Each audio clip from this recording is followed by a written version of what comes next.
Monsieur le Président, Madame la Ministre, mes chers collègues, nécessité, c'est le mot qui caractérise cette proposition de résolution. Nécessité de renforcer et d'accroître la coopération hospitalière transfrontalière. La crise sanitaire nous l'a une nouvelle fois montré, les virus sont des défis qui ne connaissent pas les frontières. Mes chers collègues, vous faites là œuvre utile en proposant cette résolution. En permettant très concrètement de désengorger les services hospitaliers et de soulager le personnel médical au plus fort de la crise, la coopération hospitalière transfrontalière a sauvé des vies.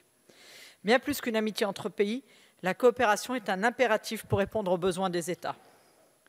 Nécessité également de coopérer de manière plus large, puisque la santé est une compétence partagée entre les États membres de l'Union européenne depuis l'article 168 du traité de Lisbonne. Cette compétence partagée gagnerait à être approfondie et développée. La jurisprudence de la Cour de justice de l'Union européenne rappelle en effet à intervalles réguliers que les soins médicaux et hospitaliers sont soumis au principe de libre circulation.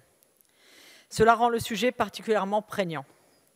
Nécessité juridique de mieux coopérer et de façon plus approfondie, mais aussi, et je l'évoquais en préambule, nécessité par rapport aux enjeux sanitaires qui dépassent inévitablement le cadre national.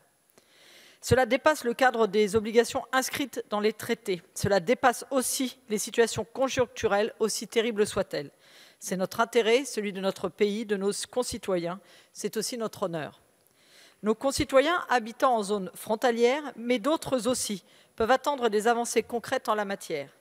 Ces avancées, nous les appelons de nos vœux, car elles seront, au final, utiles au plus grand nombre. Les frontières, thème si cher à certains de mes collègues, sont autant d'espaces définis pour délimiter et défendre, autant que pour échanger et offrir. En la matière, les nombreux partenariats bilatéraux que nous avons signés avec l'Allemagne, la Belgique ou encore l'Espagne font de la France le premier bénéficiaire des avancées en matière de santé. Parce que nous ne devons pas nous tromper, mes chers collègues, la coopération suppose la solidarité. C'est en ce sens que nous venons en soutien de nos voisins lorsque cela s'avère nécessaire. Dernier exemple en date, il y a quelques jours à peine, l'Allemagne sollicitait l'aide de ses voisins pour soulager son système de santé. La solidarité doit s'éclairer à l'ombre de l'espoir.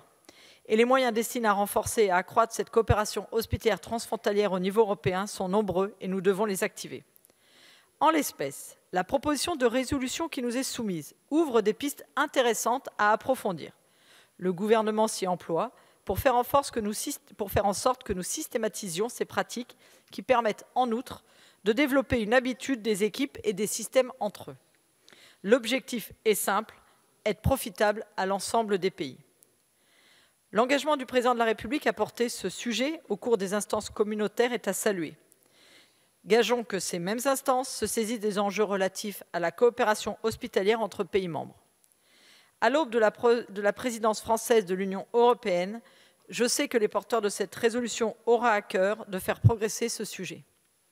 En tout état de cause, notre groupe, Modem et démocrates apparentés, pour qui les valeurs européennes sont essentielles, regarde donc favorablement cette résolution qui vise à rendre plus efficiente la coopération entre pays membres de notre espace commun, et donc nous la voterons.